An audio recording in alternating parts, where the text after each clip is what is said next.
Astaghfirullah. Bismillahirrahmanirrahim. Assalamualaikum warahmatullahi wabarakatuh. Alhamdulillah. Alhamdulillahilladzi hamdan katsiran tayyiban mubarakan fih kama yuhibbu rabbuna wa yardah. Asyhadu an la ilaha illallah wahdahu rabbi la syarika lah wa asyhadu anna Muhammadan abduhu wa rasuluhu alladzi la nabiyya ba'dah. Amma ba'du. Rabbi israh li sadri wa yassir li amri wahlul 'uqdatam min lisani yafqahu qawli.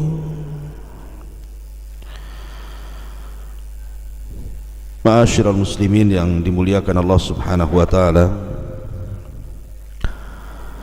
Alhamdulillah, di pagi hari ini Allah Subhanahu wa taala masih mempertemukan kita di Masjid Jabal Uhud.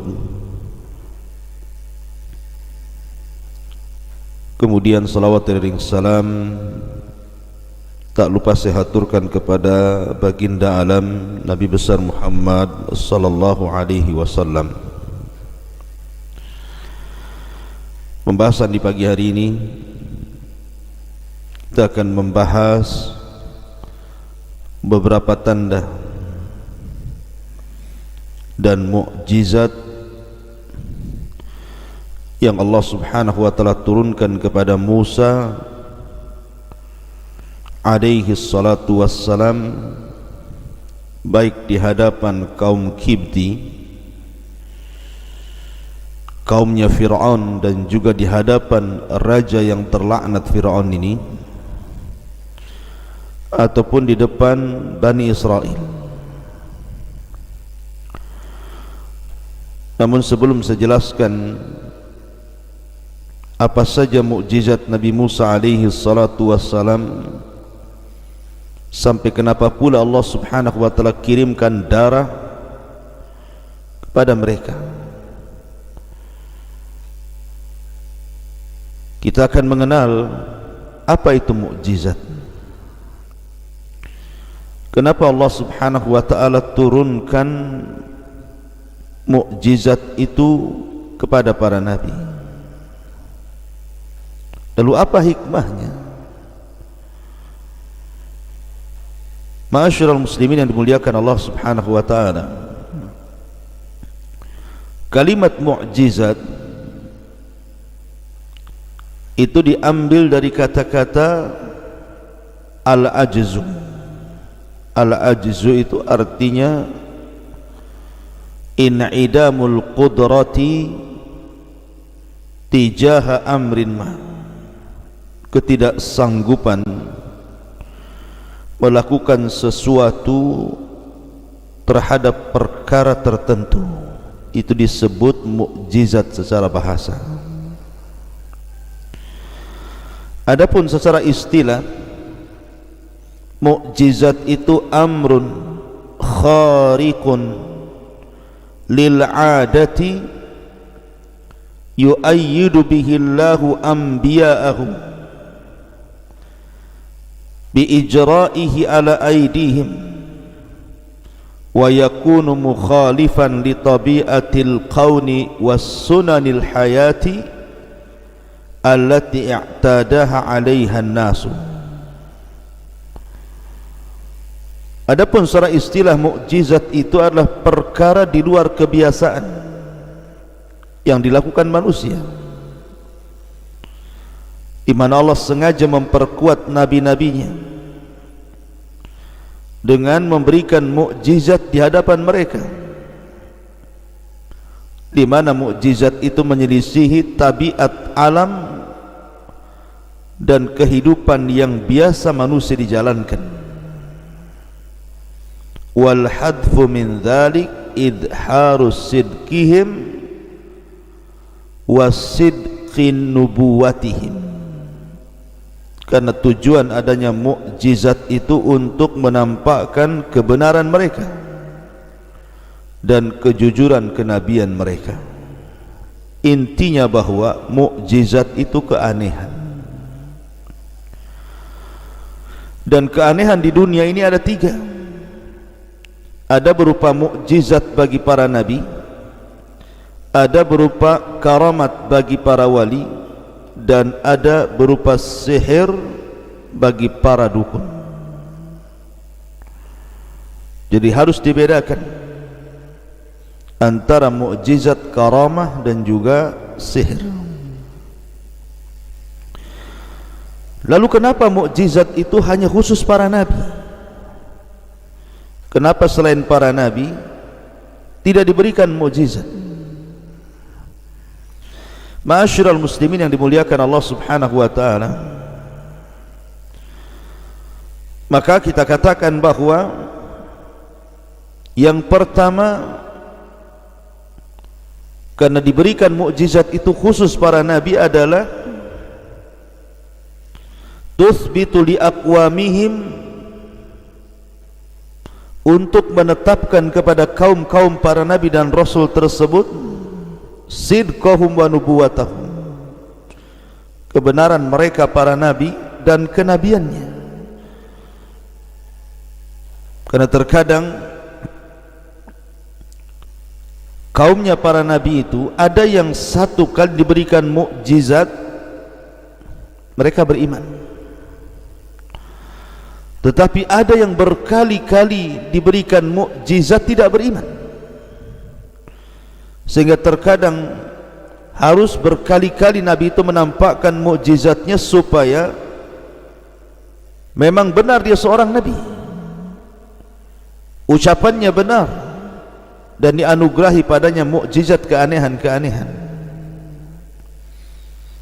sehingga mukjizat itu bisa jadi hujjah terhadap para pendusta dakwah kepada kalangan para nabi dan rasul.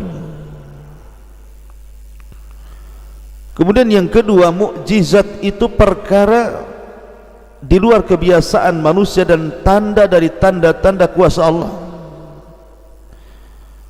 di mana Allah Subhanahu wa taala memang menganugerahkan mukjizat itu kepada para nabi dan rasul yang dikehendakinya, supaya menjadi bukti dan dalil tentang kebenaran bahwa nabi-nabi itu datang dari Allah Subhanahu wa taala.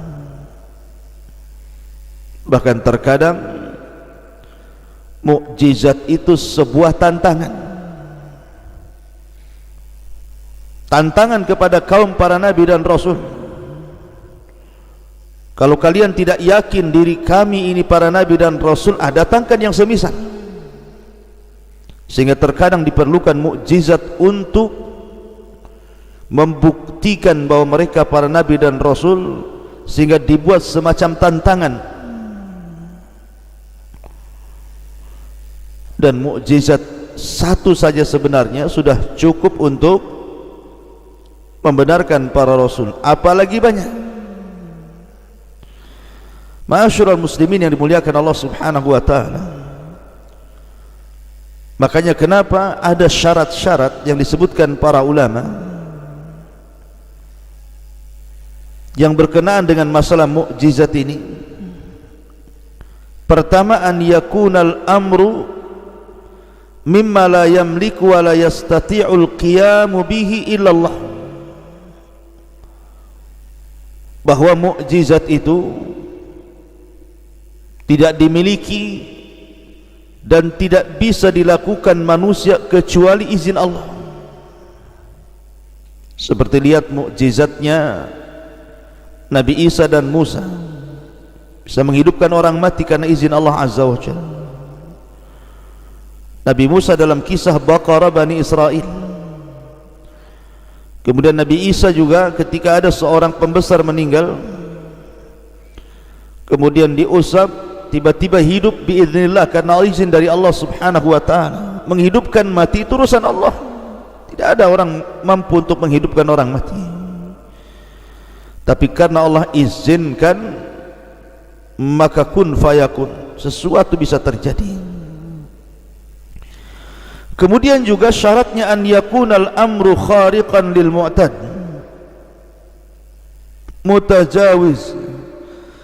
mutajawizan lis sunanit tabi'atil ma'lufati. Faman idda'a an-nubuwata thumma akhbara bi anna mu'jizatahu dhallata 'ala sidqi nubuwatihim hiya tulu'us syamsi aw ghurubiha fa inna kalamahu dhalika la yu'addu musaddiqan li da'wahu ma anna tilkal umur la yamliku fi'luha illallah illa annaha sunnatun kauniyatun ya'rifuha an-nas wa ya'lifunaha wa kanat mawjudatan qabla iddia'in nubuwah. Jadi mukjizat itu harus di luar kebiasaan adat manusia,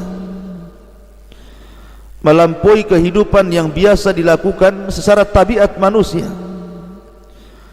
Maka kalau seandainya orang itu mengaku bahwa dia seorang nabi, kemudian dia menunjukkan mukjizatnya, kemudian kita katakan apa mukjizat kamu, kemudian dia mengatakan aku yang kemudian menerbitkan matahari dari timur dan menenggelamkan di barat, maka kita katakan kenabiannya dusta, karena memang matahari terbit dari timur dan tenggelam di barat, kecuali kalau dibalik.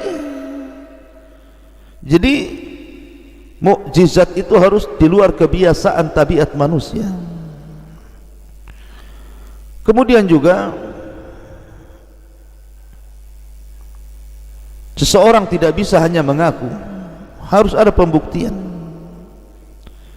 Ketika dia mengatakan saya bisa menghidupkan orang mati, artinya menghidupkan, betul-betul menghidupkan dari kematian menjadi kehidupan. Karena ada seseorang yang mengaku Tuhan, kemudian mengatakan ana uhyi wa umit, saya bisa menghidupkan dan matikan dengan cara mengeluarkan dua tawanan, yang satu dilepas, yang satu dibunuh. Kemudian dia mengatakan ana uhyi wa umit, saya bisa menghidupkan dan matikan. Bukan itu, tetapi betul-betul terjadi keanehan-keanehan itu. Ataupun tidak boleh mukjizat itu sesuatu yang orang lain memiliki dan Anda memilikinya. Adanya kesamaan, karena mukjizat itu biasanya masing-masing para nabi diberikan mukjizat yang berbeda. Kemudian juga alla ya'ti ahadun bimithlil amril mudda'i bi annahu mu'jizatun, fa in ata ahadun bimithlihi faqad kharaja an kaunihi laisa fi maqduril bashari wa asbaha amran mumkinan li ayyi ahadin wa mithlu dhalika la yusaf bi annahu mu'jizatun. Tidak boleh seseorang pun mendatangkan mukjizat yang semisal, umpamanya seorang bisa merangkai kata-kata berupa syair, orang lain pun bisa berbuat syair. Berarti rangkaian kata itu bukan mukjizat karena orang lain bisa menirunya. Beda dengan Al-Quran, tidak ada yang bisa meniru Al-Quran, berarti mukjizat Al-Quran itu. Ma'asyiral muslimin yang dimuliakan Allah Azza wa Jalla, intinya bahwa mukjizat dikhususkan kepada para nabi itu untuk menampakkan kuasa Allah, mampu mengadakan sesuatu yang di luar tabiat manusia terjadi, sehingga itu membuktikan bahwa para nabi dan rasul benar-benar diutus oleh Allah Azza wa Jalla. Kemudian juga sebagai rahmat, kasih sayang Allah Subhanahu wa ta'ala dengan adanya mukjizat itu, supaya orang bisa memandang bahwa memang ini seorang nabi, untuk memberikan jalan yang lurus bagi dirinya. Buktinya ada mukjizatnya. kemudian juga bisa membantu para nabi untuk lebih memudahkan berdakwah kepada umatnya. Karena terkadang para nabi itu diuji, saya ulangi, dengan berbagai macam watak dan tipe manusia, sehingga ketika ada mukjizat keanehan bisa membantu para nabi bahwa apa yang didakwahkan itu sebuah kebenaran, dan itu bisa dijadikan qiyamul hujjah, iqamatul hujjah, menegakkan sebuah hujjah terhadap manusia. Telah diutus kepada mereka para nabi dengan mukjizat keanehan yang tidak direkayasa. Ma'asyiral muslimin yang dimuliakan Allah Azza wa Jalla, lalu mukjizat apa yang Allah Subhanahu wa taala anugerahkan kepada Nabi Musa alaihi salatu wassalam? Ma'asyiral muslimin yang dimuliakan Allah Subhanahu wa taala, Allah Subhanahu wa taala telah khususkan kepada Nabi Allah Musa alaihi salatu wassalam banyak mukjizat. Kenapa demikian? Karena Fir'aun dan juga orang-orangnya serta Bani Israel itu berbeda manusia seperti mereka dengan manusia yang lainnya. Kenapa demikian? Karena berkali-kali ataupun tidak cukup satu dua kali tampakkan mukjizat, mereka tidak sadar. Ditampakkan satu mukjizat, mereka makin kufur. Ditampakkan dua mukjizat, makin kufur lagi. Ditampakkan tiga mukjizat, makin kufur lagi. Sehingga kekufuran yang berlipat ganda, yang terus menerus menjadikan Allah Subhanahu wa taala terus memberikan mukjizat kepada Musa untuk meyakinkan dia seorang nabi. Apalagi dia dihadapkan kepada seorang yang mengaku dirinya Tuhan, yang mengatakan ana rabbukumul a'la, saya Rabb kalian yang paling tinggi, yang mengatakan a ilahun ghairi, apakah ada Tuhan selainku? Fir'aun laknatullah alaihi. Maka dari sini Musa diberikan kekhususan yang dicatat dalam Al-Quran saja. Allah Subhanahu wa ta'ala firmankan, walaqad ataina Musa tis'a ayatin bayyinat, dan sungguh kami berikan kepada Musa 9 tanda-tanda kuasa Allah, tanda-tanda kebesaran Allah yang nyata bagi Bani Israel, terkhusus bagi Fir'aun dan juga bala tentaranya. Lalu apa saja 9 mukjizat yang Allah Azza wa Jalla anugerahkan kepada Musa itu? Yang pertama, al-hajaru, batu yang terpancar air minum. Allah Subhanahu wa ta'ala berfirman dalam surah Al-Baqarah ayat 60, wa idistasqa Musa liqaumihi faqul nadrib bi'asakal hajar fanfajarat min husnata asyrata aynan. Dan ingatlah ketika Musa meminta air untuk kaumnya, maka kami katakan, pukullah dengan tongkatmu hai Musa al-hajar, batu itu. Fanfajarat min husnata asyrata ayna, maka keluarlah dari batu itu 12 air yang bisa diminum oleh Bani Israel. Kapan ini terjadi? Ketika Bani Israel berada di negeri Tih,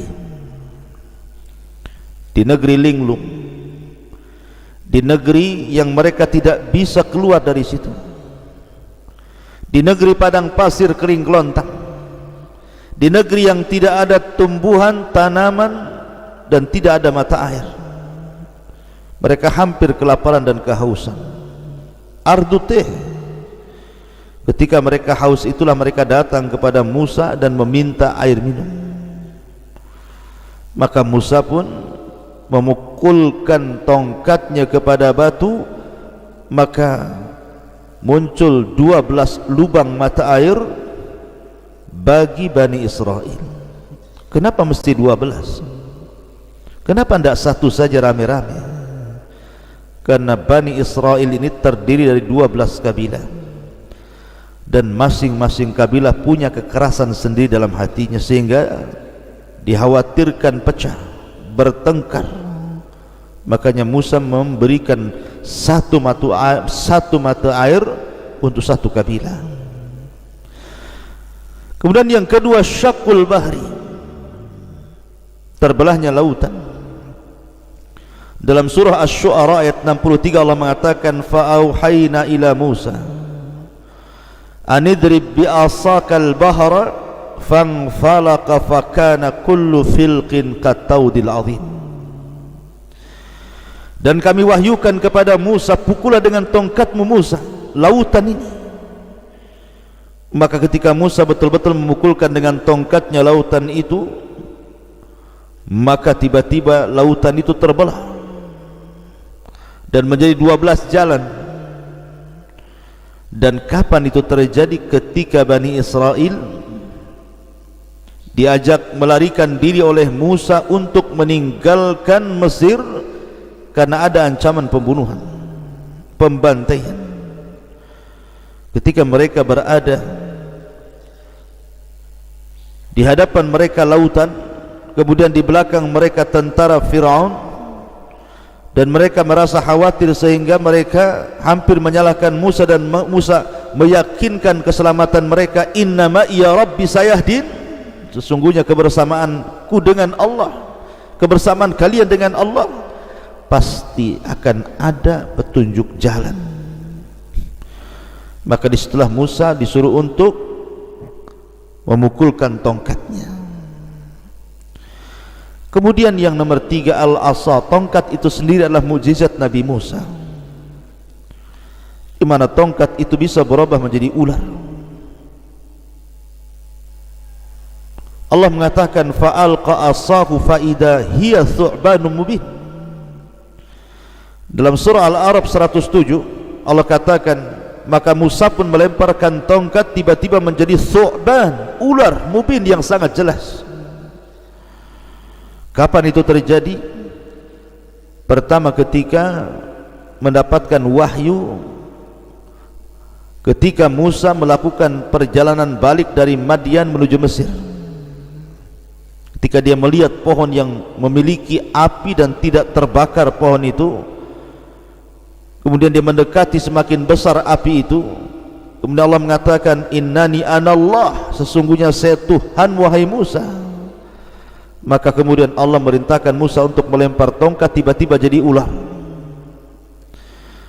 Kemudian juga ketika berhadapan dengan Firaun, maka ketika Firaun mendustakan Nabi Musa dan menganggap Musa ini adalah gila, maka Musa kemudian menampakkan mukjizatnya dengan cara melempar tongkat, tiba-tiba jadi ular. Kemudian juga yang ketiga, ketika berhadapan dengan tukang-tukang sihir Firaun di waktu duha, ketika tukang-tukang sihir itu melempar tali-tali mereka, dan seolah-olah ada ular yang yukhayyalu ilaiha annaha tas'a, yang dihayalkan ular itu bergerak, maka Musa pun melempar tongkatnya, kemudian berubah menjadi ular dan memakannya. Maka ini mukjizat Nabi Musa alaihi salatu wassalam berupa tongkat. Kemudian yang keempat, as-sinin wa naqsus thamarat, di mana Allah Subhanahu wa taala menerima ijabah Nabi Musa, doa Nabi Musa yang merupakan mukjizat, di mana kaum Fir'aun dan Bani Israel yang ada di Mesir mengalami kelaparan hebat karena pacaklik yang berkepanjangan. Allah mengatakan, walaqad akhadna ala fir'auna bis-sinin wa naqsi minats thamarati la'allahum yadhakkarun. Dan sungguh kami telah siksa keluarga Fir'aun dan bala tentaranya dari kaum Kipti dengan pacaklik yang berkepanjangan dan terputusnya buah-buahan, tentu agar mereka ingat Allah Azza wa Jalla. sampai-sampai tidak ada satupun gandum yang tumbuh, tidak ada satupun buah-buahan yang hidup, kelaparan di mana-mana. Tapi setelah mereka datang kepada Musa dan berdoa agar diangkat sinin itu, paceklik dan kekurangan buah-buahan, sehingga akhirnya datang hujan dan tumbuh kembali, kufur lagi. Kemudian yang nomor 5, tufan, angin yang sangat besar, yang Allah Subhanahu wa taala katakan dalam surah Al-A'raf ayat 133, fa arsalna alaihim tufan. Allah kirim angin yang besar sehingga atap-atap rumah terbawa, apapun yang ada di bawah terbawa, terbang, sampai benda-benda berharga terbawa. Tetapi mereka tidak jadi beriman. Setelah mereka datang kepada Musa meminta agar diangkat tufan ini, dan Musa berdoa akhirnya diangkat, tetap saja mereka kufur. Kemudian juga al-jarad wal kummal, disebarnya jarad, belalang di mana-mana, wal kummal, dan kutu. Allah mengatakan fa arsalna alaihimut tufan wal jarada wal kummal, kami utus kepada mereka belalang di mana-mana, kutu di mana-mana. Di mana-mana ada belalang, ada kutu. Kalau sekarang mungkin kutu-kutu ataupun belalang itu ada di ladang-ladang, ada di kebun-kebun. Tapi ini belalang di mana-mana, di rumah, di kamar, di dapur, di atap rumah, di halaman rumah, di kebun-kebun, di sawah-sawah, semua belalang. Seolah-olah ada sekawanan belalang yang mengepung dan menyerang sebuah negara. Dan juga kutu. Coba anda bayangkan, kita sedang makan saja diganggu 1-2 ekor lalat, kita nggak nyaman makannya itu. Padahal yang ganggu kitanya 2 ekor lalat saja. Kita lagi makan nih, 2 ekor lalat, yang satu ganggu telinga kanan, yang satu ganggu makanan. Kita ini udah nggak nyaman. Gimana kalau kutu di mana-mana? Ada di nasi, ada di minuman, ada di kepala. La haula wala quwata illa billah. Akhirnya mereka minta agar itu dihilangkan, tetapi setelah dihilangkan kufur juga. Kemudian difda kodok, Allah mengatakan fa arsalna alaihimut tufan wal jarada wal kumal wadafadi, dan kodok di mana-mana. Masyarul muslimin yang dimuliakan Allah Azza wa Jalla, termasuk ad-damu, termasuk Allah Azza wa Jalla turunkan berupa darah. Ada yang mengatakan bahwa darah di sini adalah seseorang tiba-tiba muntah darah, tiba-tiba memesan keluar dari lubang hidungnya darah. Dan ada juga yang mengatakan maksudnya darah di mana-mana, sungai jadi darah. Ketika seseorang hendak minum, tiba-tiba airnya jadi darah. Ketika hendak mengambil air dari sumber, tiba-tiba sumbernya jadi darah. Pokoknya sesuatu yang berbentuk air semua menjadi merah. Mau sumber air, mau sungai, mau minuman, mau yang sudah ditampung dan begitu seterusnya, Allah buat warna merah. Dan Allah Subhanahu wa taala jadikan air-air itu darah. Siapa yang bisa minum air darah? Dan itu mukjizat Nabi Musa alaihi salatu wassalam, tapi tidak menjadikan mereka beriman, dan tetap saja mereka kufur. Kemudian juga di antara mukjizat yang ke-9 adalah al-yadul baydah. Tangan Nabi Musa kalau dikeluarkan bercahaya, masuk pesaknya keluar bercahaya. Allah mengatakan wa adkhil yadaka fi jaybika takhruj bayda min ghairi su fi tisi ayatin ila fir'auna wa qaumihi innahum kanu qauman fasikin.